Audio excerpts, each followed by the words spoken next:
హరే కృష్ణ. ఇప్పుడు పుష్కరుడు నలుడిని పిలుస్తాడు. జూదానికి ఆడడానికి పిలుస్తాడు. ఆడుతా ఉంటారు. కొంత సమయం గడిచే కొద్దీ ఓడిపోతా ఉంటాడు నలుడు. అయినా కానీ ఎక్కడ ఆపాలో తెలియాలి. జూదానికి వెళ్ళొచ్చు.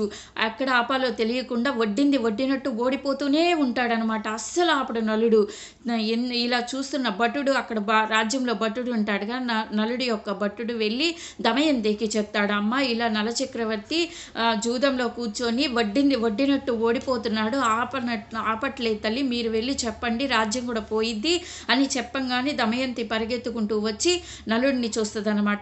నలుడిని చూస్తే నలుడిలో విపరీతమైన అహంకారము, కోపము, ఆవేశము మొత్తం కనిపిస్తాయి. ఇంకా ఆపడు, ఇది జూదం ఏదో జరుగుతుంది, ఓడిపోతామని గమనించి ఇంకేం చేస్తుందంటే నలుడి యొక్క రథసారథి అయిన వర్షన్నేయుడు అని ఉంటాడు. ఆ రథసారథి తనతో విదర్భ రాజ్యం, తన తండ్రి యొక్క రాజ్యానికి తన ఇద్దరు పిల్లల్ని ఇచ్చి పంపించేస్తుంది అనమాట.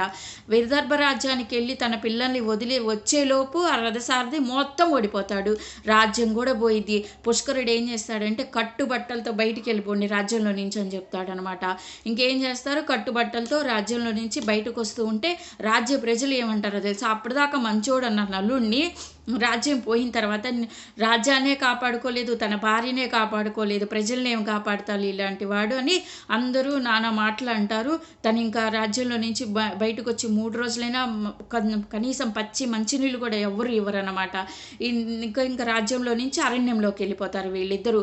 అరణ్యంలో చాలా దూరం నడవంగానే ఇంకా కాళ్ళు నొప్పులు వచ్చి దమయంతి నడవలేక ఇంకా ఆహారం కూడా లేదుగా 3 రోజుల నుంచి నీరసపడి అక్కడ కూర్చుంటుంది అనమాట. నలచక్రవర్తిని ఏదైనా తినడానికి తీసుకురమ్మని చెప్తుంది.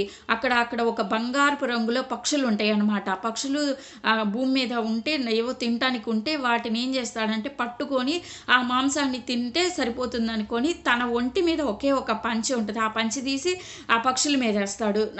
నగ్నంగా ఉంటాడనమాట. ఉంటే ఏమైతే ఆ పక్షులు పైకి ఎగిరిపోతాయి. ఆ పంచెతో పాటు ఎగరంగానే ఆ పక్షులు ఏం చెప్తాయో తెలుసా, మేమెవరమో తెలుసా, మాయా పాచికలము, నీ ఒంటి మీద బట్టలతో సహా మేము లాగేసాము, ఎప్పుడైనా పాచికలాడతావా అని ఎగిరిపోతాయి అనమాట.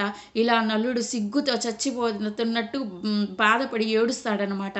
తన భార్య ఇంకా తన భర్త బాధ చూసి తన చీర సగం చించి ఇస్తుందన్నమాట. ఆ చీర కట్టుకుంటాడు, ఆ చీర సగం చుట్టుకుంటాడు. తర్వాత అరణ్యంలో ఇంకేం జరుగుతుందో నెక్స్ట్ చెప్తాను. హరే కృష్ణ.